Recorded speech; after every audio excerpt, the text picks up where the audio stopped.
Excalibur is at it again. Presumably it's him who's hosting these matches because he always is featured on this map, so I think he must like it, and he always hosts lobbies on this map. Anyway, he's going to be playing as the Warboss today, up against Seraf, who's going to be playing as the Eversor Assassin of the Ordo Malleus.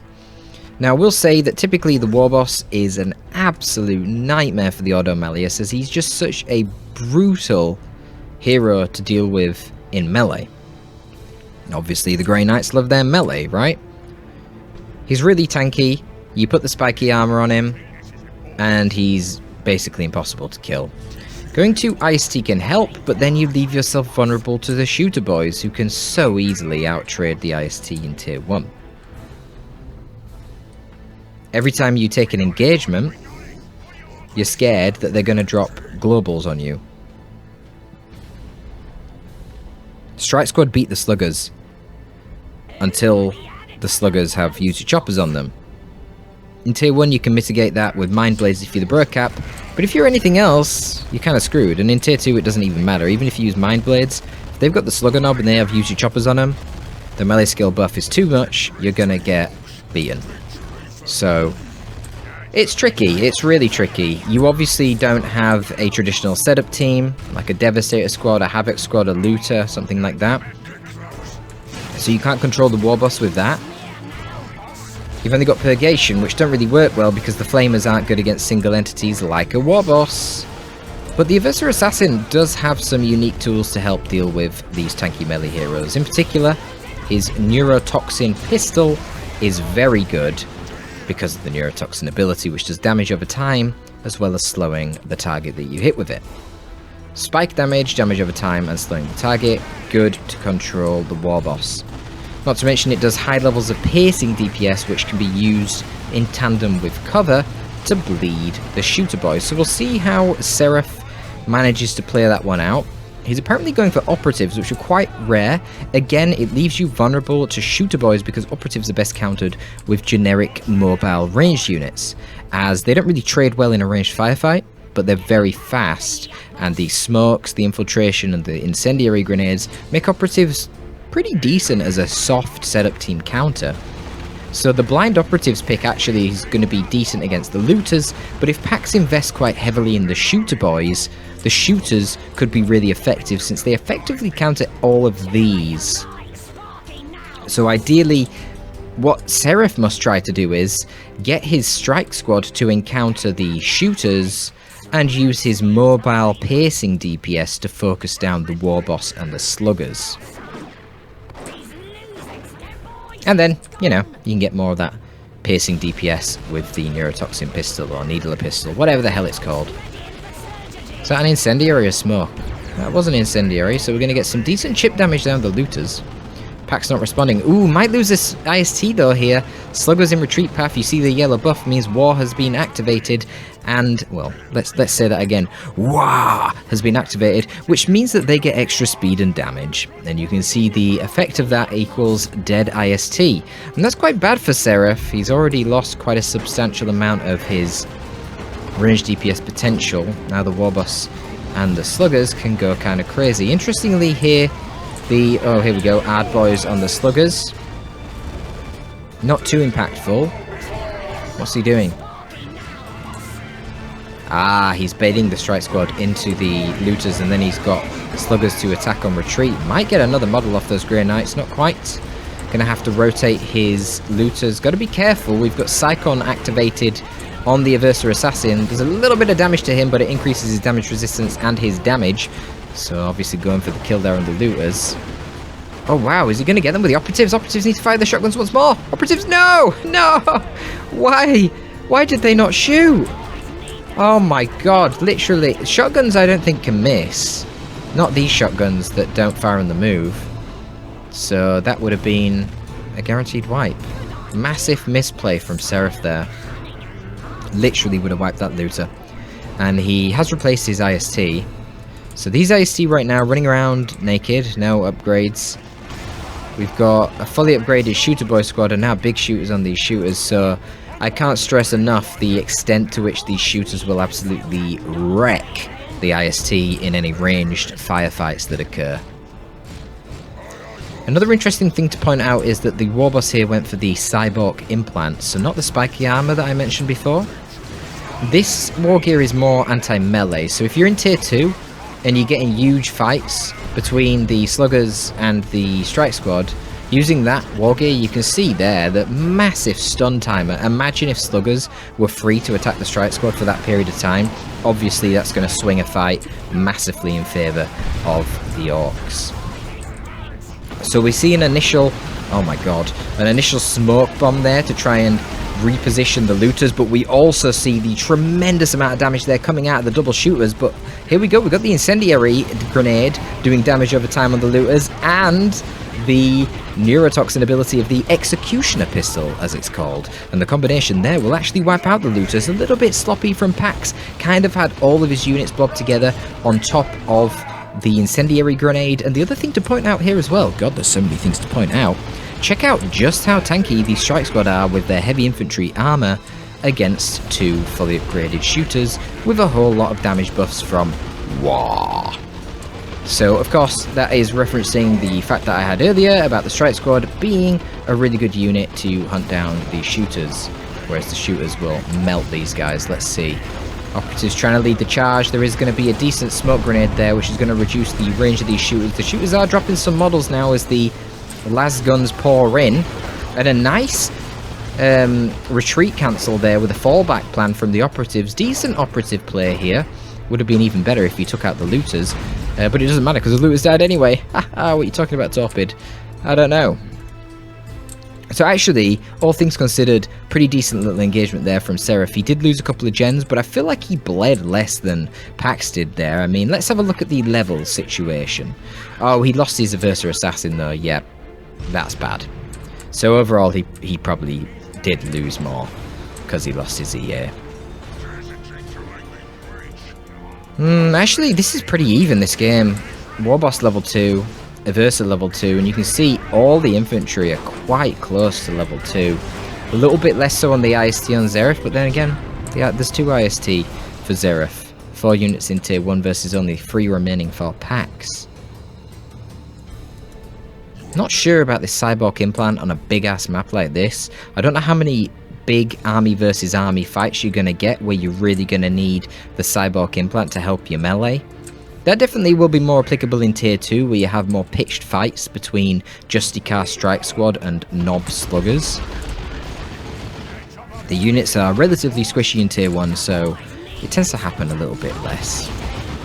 Where's the support for the shooters? This is the problem. They cannot shoot down Strike Squad. These Grey Knights are too tanky. He's just delaying them right now with aiming. What's that? But when you're using aiming, what's that? You don't do really any damage. I think it reduces your damage by 90% or something. So it is very much a stalling mechanism. Manages to kill 2 Grey Knights there though when the sluggers get involved in the actions. Of course the strike squad's very weak from all the chip damage they took from the big shooters on the approach there. The IST a little bit late to help them. But sluggers don't really want to be leading the charge here against all this piercing. They are going to get hurt. Now they'll be a lot better in tier 2 when they get the Nob because it gives them access to Swamp 'em, which gives 40% damage resistance against ranged attacks. You can see, obviously, these ranged attacks are very good against the sluggers for now.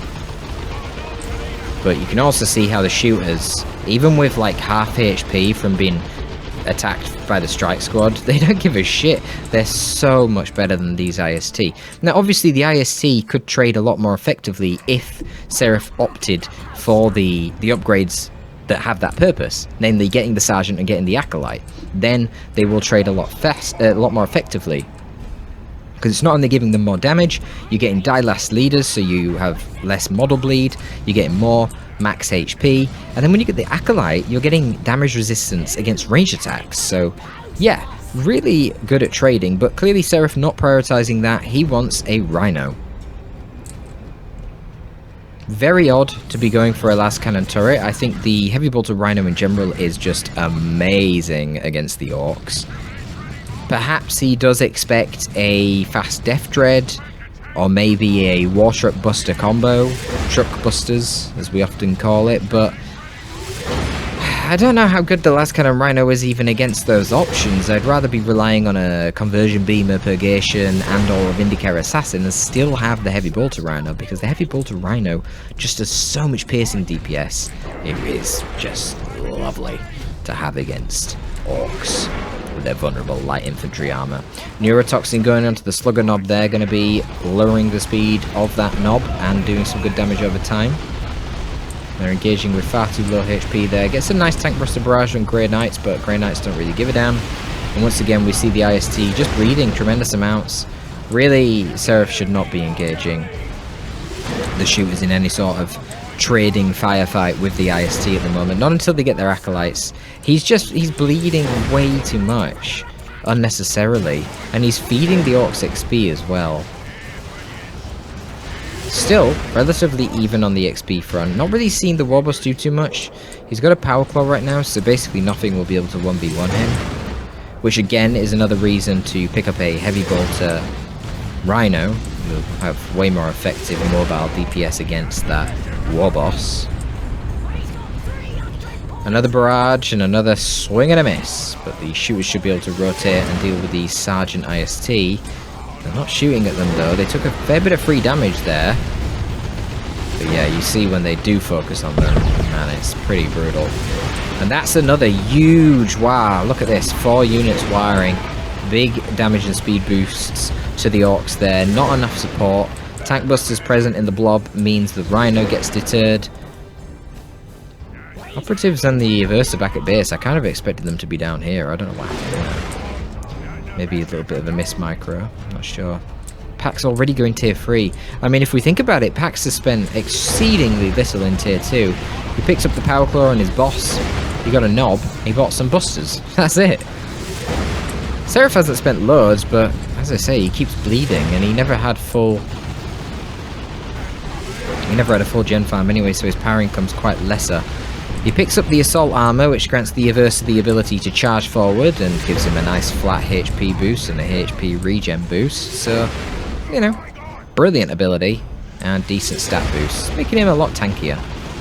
But still, he's only an Aversa Assassin. He's charging into 2 level 2 for the upgraded shooter boys. He's going to take a lot of damage, there's no doubt about it. So we see the double IST rotating over here to try and focus fire the Warboss. Warboss might want to pick up the, what's it called, Angry Bits to get the charge. Because if he had that, honestly, he could have just charged these IST and probably forced them both off because he'd be so durable.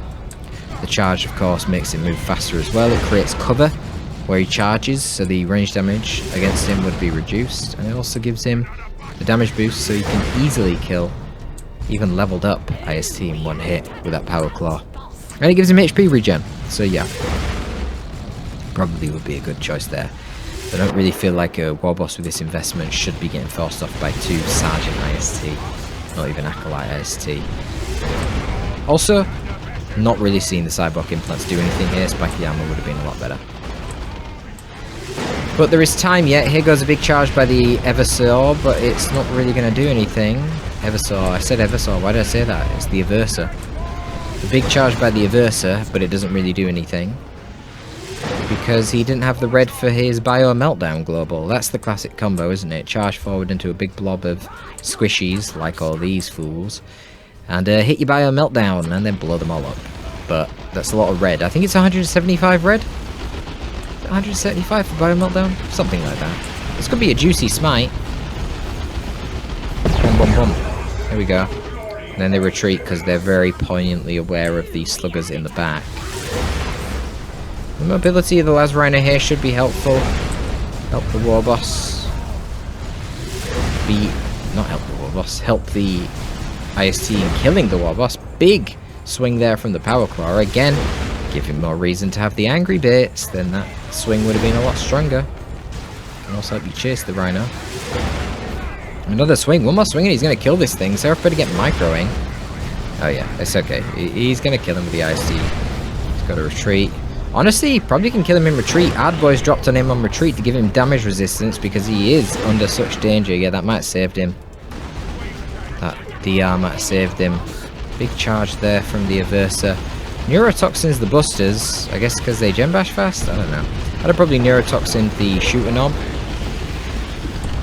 Would have distributed a lot of damage to the rest of the squad. And these guys are now just trading gen farms. Lazarino getting repairs from the double IST whilst it bashes. Shooters and busters are going to finish off the gen farm here of Seraf. But Strike Squad probably don't want this fight. No. Use your choppers used on the sluggers there, but he didn't need it. With the two shooters, there's no way the Strike Squad can beat the sluggers. I think it probably is slightly in the Strike Squad favour otherwise. Now we've got a looted tank. If you lose a looted tank to a Las Rhino, I don't know what to say. All you got to do is make sure that the war boss is chasing the Rhino, because as I've said in casts before, if a vehicle is moving, it will always shoot at the threat closest to it. So you make it move by having a big heavy melee threat chase it down, and then because the heavy melee threat is trying to get into melee, it's always the closest, so the Las Rhino is wasting shots shooting the war boss. Meanwhile, the looted tank is free to follow behind the war boss and shoot the Rhino dead. But even in a 1v1 duel, the looted tank has got better vehicle DPS than the Las Rhino. But there is potential for a melter bomb on the Aversa Assassin as well as the Inquisitorial Operatives. We'll have to see how that does. If you go for double melter bombs, then you can potentially get a 100% immobilization snare, which can be very powerful. It looks like the Las Rhino is probably going to drop right now. Tank Busters getting into melee, thanks to the Aversa Assassin causing trouble. Aversa Assassin probably going to wipe out the Tank Busters here. Yeah, that should be, yep, that's the Tank Busters wipe, but it only went down after the Las Rhino was killed. Though that does make a follow-up with Ultima Razorback quite a bit stronger. Again, having Cyborg implants, not too helpful here against the Strike Squad as they do melee him down. Forcing off the War Boss. Spiky Armor, of course, would not only have done that little damage over time, kickback damage, every time that the Strike Squad tried to hit the War Boss in melee, but in general the Spiky Armor gives you a higher amount of natural HP regen. Maybe even a higher amount of max HP, I'm not sure. But both players losing a lot here, they're down to 4 units each. I really feel like Pax needs more melee. Knobs would be an obvious next purchase. But at the same time, Seraf is probably wanting his own tier 3 1-2, and if you know anything about Ordo Malleus, you know how powerful the tier 3 1-2 of the Ordo Malleus is. Grey Knight Terminators, equipped with a Psy Cannon, can basically deal with any threat, even effective at hunting down vehicles. And then you follow it up with a Ultima Razorback for that mobility and just sheer ranged DPS. The problem, of course, is that Seraf is a little bit behind, because he's, you know, he hasn't got either out yet, whereas Pax already has his looted tank.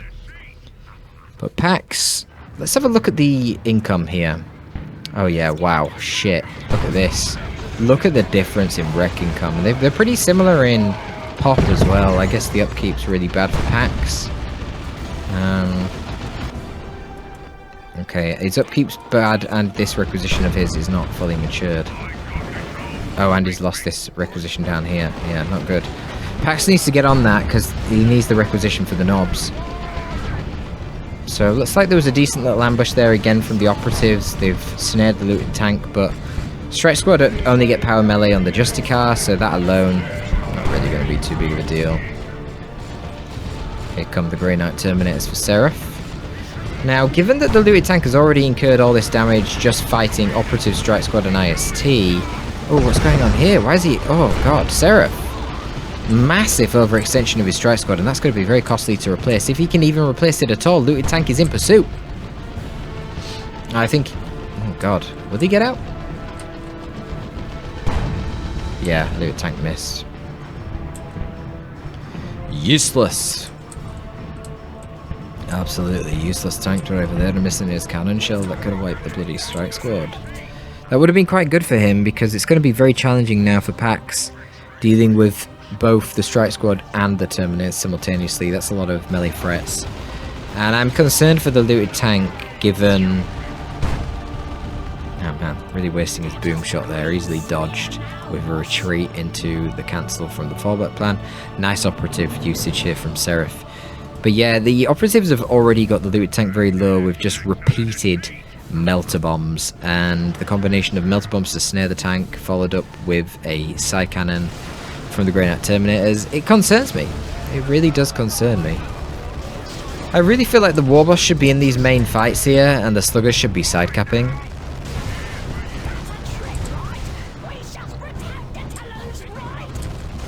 think the Warboss would benefit a lot from having some heavy armor too.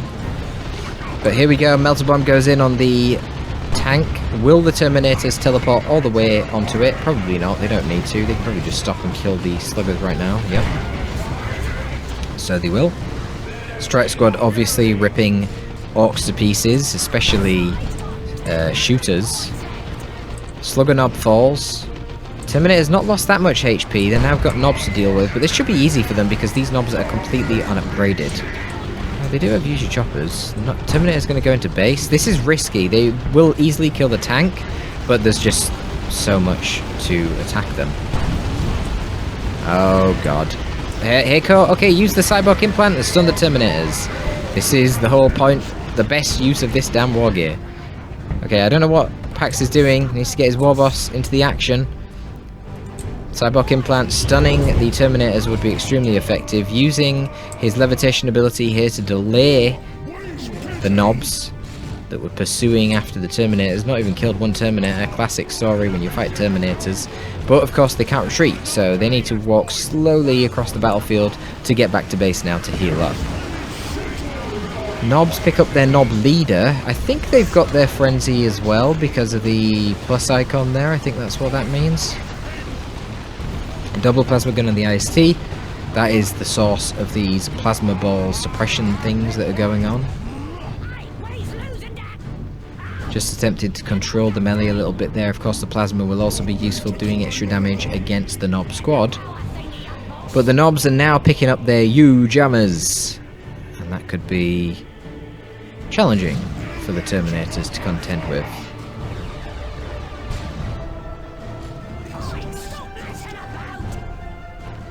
Melter Bomb on the Aversa Assassin. But he's going to take tremendous damage from the shooters. And he's still only got his crappy little Executioner pistol, which really, he needs to swap out to the Neuro Gauntlet. Power melee from that will help tear the Knobs to pieces. Of course, he's not very tanky, but, you know, as long as you control the Knobs with things like this levitation, it'll be quite good. But he gets taken out by the shooters. This is the problem. Strike Squad, however, handling the Sluggers quite well there. Knobs activating Frenzy, but they're too low on HP. They need the Warboss nearby to support. The Warboss has been sidecapping all game. I really don't like this play by Pax. Should be sidecapping with the Sluggers and using the Warboss in the main fights. Those Knobs are going to be quite expensive to replace. I always say it though, the advantage of the Knobs is the fact that they can level up compared to the Terminators. So as this game prolongs, they will get better and better, but it's not going to prolong for very long at all because the VPs are already tremendously low. We're now below 100 VPs for Seraf. Strike Squad encountering the double shooters, great matchup for them. The operatives are just going to walk straight past the Warboss since they can't 1v1 him. And they're going to go for the bottom VP, which is probably smart. There's nothing defending that by Pax. Oh, really preemptive Cyborg implants. He only stuns one Terminator and not the Strike Squad. But there you go. Warboss is claiming Strike Squad models. Can now help his Sluggers against the Terminators, who are very low on HP because they didn't get the time to go back to base and fully heal. And look at the Warboss, man. Look at the damage the Warboss is doing. Remember, this is a Warboss without any Use Your Choppers or Ard Boys on him. Imagine if he had the Boss Ball to debuff the damage of the nearby enemies. Imagine if he had Angry Bits to even knock over Terminators and increase his damage and HP regen. He'd be amazing. Or imagine if he was fighting alongside his own Knobs. That'd be even better with a big stun. But yeah, poor use of the Warboss from Pax, to be honest. Just trying to control these Knobs right now with the Plasma Overcharge there from the IST, whilst the Grey Knight Terminators are backpedaling away wherever those operatives gone to. Well, they're capping the requisition. That wouldn't be my priority. I'd be getting them onto the central VP right now, to be honest. Here comes the Aversa Assassin again. Is he going to use the Bio Meltdown? Not sure how effective that will even be at this point with everything being leveled up with more HP. We've got Frenzy and we've got Use Your Choppers here on the knobs, but the Terminators are now basically in their base. They're just going in range stance right now and pew-pewing onto the strike squad with their side cannon, but a lot of damage coming into the knobs here because there's double plasma guns, remember, shooting at them here. It's not just the strike squad fighting the knobs, double plasma guns. Now you could melt those guys quite easily if you got your shooters onto them, but of course Pax's shooters right now are a little bit preoccupied trying to deal with this crazy Aversa Assassin that has ran into melee and even hitting the knob squad with a neurotoxin, chasing it down and wipes it in retreat with the Executioner pistol. Who needs the Neuro Gauntlet? And now the strike squad get into the other shooter squad, and the other shooter squad is forced off by the Aversa Assassin. Oh dear. Oh dear, Pax. Oh dear, is Pax losing this? He's lost this, hasn't he? Terminators have reinforced to 3 models. They're not full HP, but there's basically nothing on the field to contest them now that the knobs are dead. The Warboss could maybe do something. Definitely can't 1v1 them, but it doesn't matter because he's now getting focused down by the Neurotoxin and these double IST. Sad times for the Warboss. In fact, no, he's going to win. It doesn't matter because there's not enough time for Seraf. Seraf has not got onto the VPs quick enough. The operatives are going down to this bottom VP, but they're guarded by the sluggers, and he is too slow to get to the mid. So Pax stalled for long enough, even though compositionally, Pax is screwed. He's going to take the game with a win, and only 33 VPs left. Who would have guessed it, folks? There you go, a little bit of Auto Malleus versus the Orcs. You don't get to see the Warboss winning that often, do you? Well, finally, there you go. The Orcs took the W. Hope you enjoyed that one, folks. If you want more of this kind of thing, you can check out the Patreon. You will be supporting the channel. If you can afford it, do not fear. You can support the channel by commenting down below. Hope you did appreciate that. That is going to be all from your boy Torpid this time. I am signing out. Peace.